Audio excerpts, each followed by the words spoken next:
Hello dear friend, आपका स्वागत है अपने यूट्यूब चैनल ऐसे स्टडी जोन में। यहाँ पर हम कुछ क्वेश्चंस देखेंगे जो आपके सीटेट के एग्जाम के लिए मोस्ट इंपॉर्टेंट साबित होंगे। चलिए पहला क्वेश्चन देख लेते हैं। निम्नलिखित में से कौन सा पक्षी कैक्टस पौधे के कांटों के बीच में अपना घोंसला बनाता है? कैप कैक्टस पौधा जिसमें कांटे होते हैं, तो इसके बीच में कौन घोंसला बनाता है? वो है फाख्ता पक्षी। फाख्ता पक्षी को एक और नाम से भी जाना जाता है, वो है कबूतर। ठीक है, तो यहाँ पर आप देख सकते हैं फाख्ता और आमतौर पर कबूतर के नाम से भी जाना जाता है। नेक्स्ट क्वेश्चन देख लेते हैं। गोलकोंडा किला किसने बनवाया?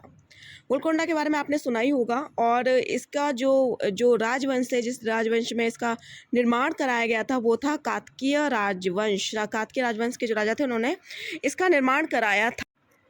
नेक्स्ट क्वेश्चन देख लेते हैं। किस राष्ट्रीय पाठ्यचर्या फ्रेमवर्क एनसीएफ ने प्राथमिक स्तर पर एकीकृत पाठ्यचर्या क्षेत्र के रूप में पढ़ाए जाने के लिए पर्यावरण अध्ययन की सिफारिश की थी? किस सन में की गई थी? तो इसका जो राइट आंसर होगा वो होगा एनसीएफ 1975।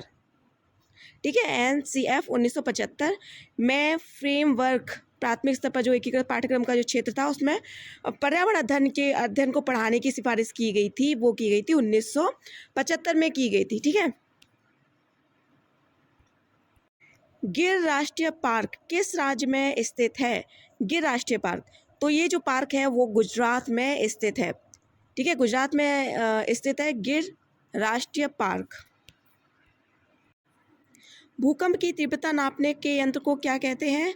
भूकंप की तीव्रता नापने वाले यंत्र को कहते हैं सिस्मोग्राफ। सिस्मोग्राफ से जो भूकंप की तीव्रता होती कि कितनी तीव्र तक भूकंप आया था उसको नापा जाता है।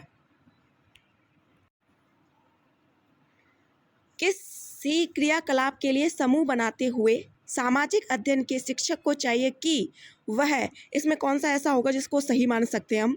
एक तो ये सभी प्रतिभागी को सहभागिता और सहयोग की सुनिश्चित करें कि लड़के लड़कियों के समूह अलग अलग हों, उनके अंकों के अनुसार समूह बनाएं, केवल 2 समूह बनाएं और प्रत्येक में बहुत से विद्यार्थी हों। तो इसका जो सही आंसर होगा वो होगा सभी प्रतिभागियों की सहभागिता और सहयोग को सुनिश्चित करें। यानी कि जितने भी प्रतिभागी हैं उसकी जो सहभागिता और सहयोगिता रहे वो एक सुनिश्चित रहे कि किसको क्या करना है। ठीक है, और इसके जो 3 होंगे वो बिल्कुल गलत होंगे। नेक्स्ट क्वेश्चन देख लेते हैं। रेहान अपने परिवार के साथ केरल जाती है, वहाँ उसे वृक्ष दिखाई देते हैं जो उसके गृह नगर यानी कि शिमला के ऊंची वृक्षों से थोड़ा भिन्न थे। उसे केरल में कौन से वृक्ष देखे होंगे? तो कौन से वृक्ष देखे होंगे जो अपने शिमला में उन्होंने ऊंचे वृक्ष देखे होंगे? तो इसका जो राइट आंसर होगा वो होगा नारियल।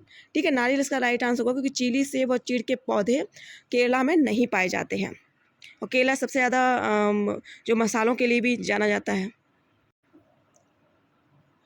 हमारे देश में निम्नलिखित स्थानों में से कौन सा ठंडा रेगिस्तान है? तो ठंडा रेगिस्तान हमारे देश की बात हो रही है यहाँ पर, तो कौन सा होगा? वो होगा लद्दाख। लेह लद्दाख सबसे मतलब रेगिस्तान की तरह है और बिल्कुल ठंडा है, दूर दूर तक रेगिस्तान के फैला हुआ है, और इसे ठंडा रेगिस्तान के नाम से भी जाना जाता है, लेह लद्दाख को। छोटी कक्षाओं में पर्यावरण अध्ययन विषय में रुचि उत्पन्न करने के लिए पढ़ाने का तरीका होना चाहिए।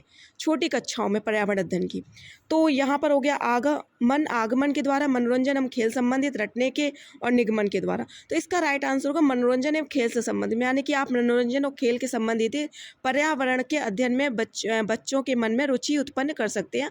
पढ़ाने का तरीका सबसे अच्छा माना जा सकता है वो है मनोरंजन और खेल से संबंधित। एक ताज़ा अंडा शुद्ध पानी में डूब जाता है लेकिन नमक के सतत विलयन में तैरता रहता है, इसका क्या कारण हो सकता है? तो इसके अगर कारण की बात करें तो अंडे के कवच में स्थिर तरल माध्यम के शुद्ध जल में उत्पन्न घनत्व, नमक के पानी का उच्च घनत्व, अंडे का कवच कैल्शियम से बना होता है जो कि शुद्ध पानी से हल्का होता है।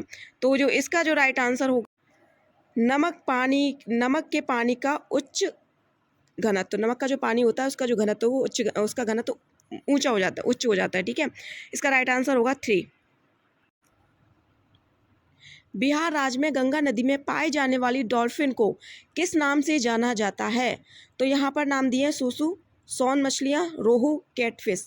तो किस नाम से जाना जाता है? बिहार में राज्य की जो गंगा नदी है तो उसको सूसू के नाम से जाना जाता है, डॉल्फिन को। पर्यावरण अध्ययन का प्रमुख उद्देश्य क्या है? नंबर 1, पर्यावरण में सामंजस्य बनाए रखना, जीव संरक्षण रखना, प्रदूषण में उन्मूलन, इनमें से सभी। ये तीनों ही राइट आंसर है, तो इसका राइट आंसर होगा इनमें से सभी। मखाना की खेती के लिए देश का अग्रणी राज्य कौन सा है? उत्तर प्रदेश, पश्चिम बंगाल, बिहार, और यहाँ पर एक और दिया गया है, इसका आंसर वो है केरल। तो कौन सा होगा? तो इसका जो राइट आंसर होगा वो होगा बिहार। बिहार की खेती की जो मखाना की खेती है उसके लिए जो देश का जो अग्रणी राज्य है, यानी कि अगर भारत की बात करें तो उसका बिहार होगा। बिहार में सबसे ज़्यादा मखाने की खेती पाई जाती है। एक रोगी को लगातार घाव से रक्त बह रहा है, रोगी को कौन सी विटामिन की कमी के द्वारा लगातार रक्त बह रहा है? तो इसका राइट आंसर होगा विटामिन के। विटामिन के की वजह से क्या होता है कि जो ब्लड का जो थक्का जम जाता है वो जमना बंद हो जाता है। ऐसे में अगर विटामिन के की कमी होगी तो थक्का जमना बंद हो जाएगा, जिसकी कमी के कारण से जो रोगी में खून है वो लगातार बहता रहेगा। तो इसका राइट आंसर होगा वो विटामिन के। निम्नलिखित में से कौन सा पदार्थ प्राकृतिक रूप से ठोस, द्रव और गैस अवस्था में पाया जाता है? प्राकृतिक रूप से तो वो है जल। जल ही एक ऐसा है जो आपको प्राकृतिक रूप से ठोस भी, द्रव और गैस दोनों में अवस्था में मिल सकता है। द्रव जो जल की होता है और जब वो उसको उबाला जाए तो वो गैस के रूप में भी हो जाता है, और उसको अगर जमाया जाए तो वो ठोस भी हो जाता है। ठीक है, वो हुआ जल। ग्रेनाइट, पारा, बॉक्साइट, इनका अपना अपना रूप होता है, लेकिन जल को इन तीनों ही अवस्था में पाया जाता है।